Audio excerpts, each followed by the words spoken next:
Hello दोस्तों, आप सभी का मेरे YouTube चैनल कृष्णा की कृपा 24 में आप सभी का स्वागत है।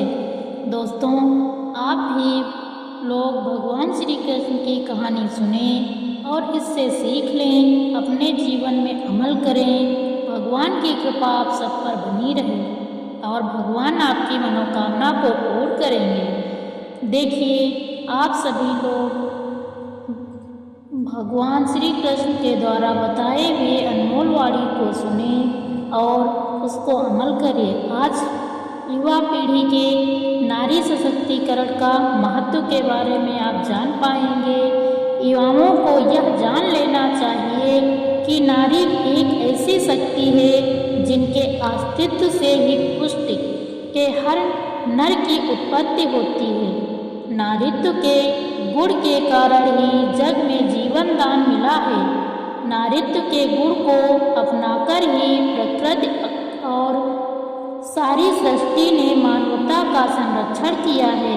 विद्यार्थियों के जीवन में विद्यार्थियों को नारी सशक्तिकरण के लिए नारी के सम्मान में 2 शब्द अवश्य लिखने अथवा पढ़ने चाहिए, जिससे उनकी सहायता से समाज को संगठित करके नारी सशक्तिकरण के लिए जागरूक किया जा सकता है।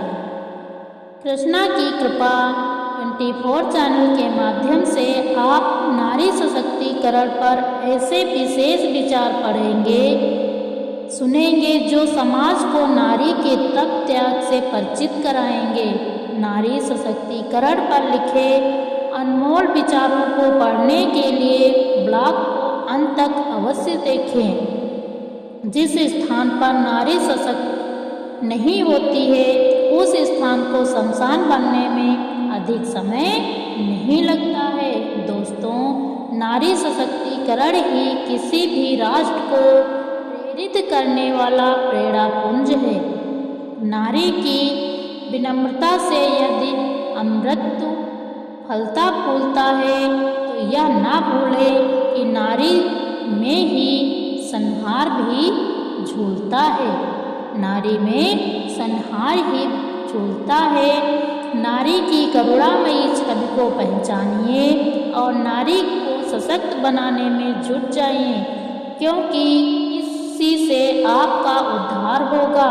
दोस्तों, सभी लोग नारी को कमज़ोर समझकर हर जगह सताया जाता है और उसे ही नीचा दिखाया जाता है। शब्दों तक सीमित नहीं होती है नारी की छवि। नारी को जीवन भर समाज का कल्याण करती हैं। नारी के तप त्याग और प्रेम से ही सृष्टि के तमस का अंत होता है और तप त्याग का सम्मान करने के लिए ही नारी सशक्तिकरण अति आवश्यक है। दोस्तों, आज तक नारी को सशक्त नहीं किया जाएगा, तब तक मानव का कल्याण नहीं होगा। समाज की सृजनकर्ता नारी को उचित सम्मान देना जरूरी हो जाता है, क्योंकि इसके आधार पर मानवता का उद्धार होना तय है।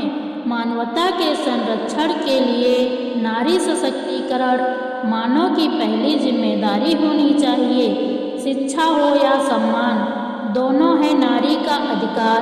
नारी के बिना सृष्टि की कोई कल्पना नहीं की जा सकती है। जैसे ज्ञान को बिना मानव की कल्पना नहीं करना मुश्किल है, उसी तरह कल्याण के बिना नारी के बिना कल्याण भी संभव नहीं है। यही शक्ति राष्ट्र का भविष्य बनती है। यदि आप विद्यार्थी हैं, जो आपका ध्यान इस बात पर होना चाहिए कि जिसने आपको जन्म दिया है, उनके अधिकारों का कहीं हनन तो नहीं हो रहा है। नारी सशक्तिकरण का नारा बुलंद करना आपकी प्राथमिकता में होना चाहिए, क्योंकि छात्र शक्ति ही राष्ट्रभक्ति होती है। यह ना सोचें कि आपका भविष्य अच्छा होगा या नहीं। यदि आपका भविष्य उज्जवल होगा, तो वह भी इस आधार पर होगा कि आपके समाज में नारी कितनी सशक्त है। नारी सशक्तिकरण से ही मानव को जय जयकार होगी, जिसकी अलख आप छात्रों को ही जगानी होगी। ज्ञानदायिनी माँ सरस्वती की धरा पर यदि नारी सशक्त नहीं तो उसमें छात्र भी बराबर के दोषी हैं। नारी का जहाँ सम्मान होता है वह देश शमशान के समान बन जाता है। जहाँ पर नारी का सम्मान नहीं होता है दोस्तों, वह इस जगह शमशान बन जाती है। आप ज्ञान के मार्ग से इसे शमशान होने से बचा सकते हैं। नारी सशक्त होनी